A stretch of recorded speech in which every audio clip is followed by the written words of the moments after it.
Đi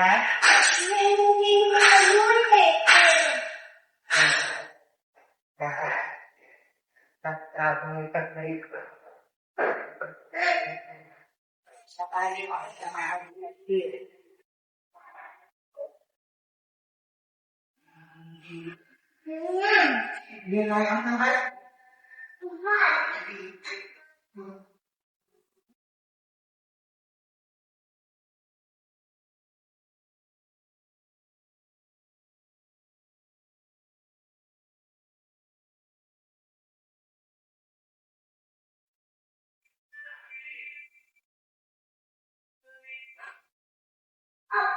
Gặp măng đây.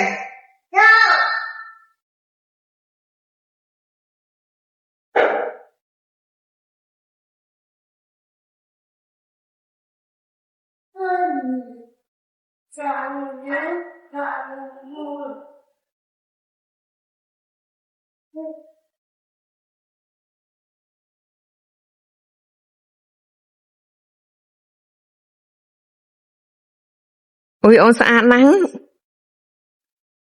Con ấy đừng bì. Con nưa con đã tăng. Con đã tăng. Ông tao. Con đã tăng nâng. Ôi.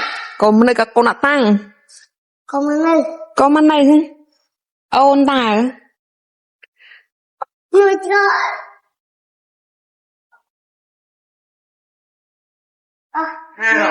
Bài trèo. Mà cầm mầm. Lên mầm. Thế con nâng. Ai chú cho bác rồi. Cụ này do mày nó chăm tiền. Mày nó chăm tiền, em chăm tiền. Ông bì. Ông bì. Bye bye con Bư.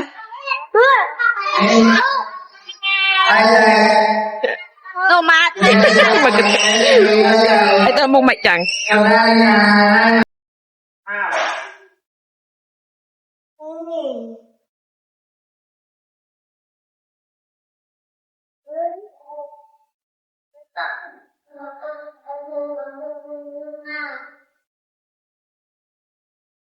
Hay spare mai con trong lực con ha ổn bì. Không làm gì được này.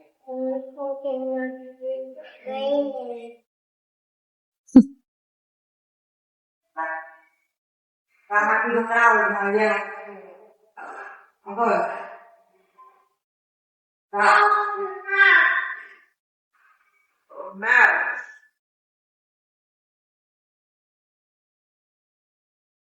Nào. Nào. Lên tuột.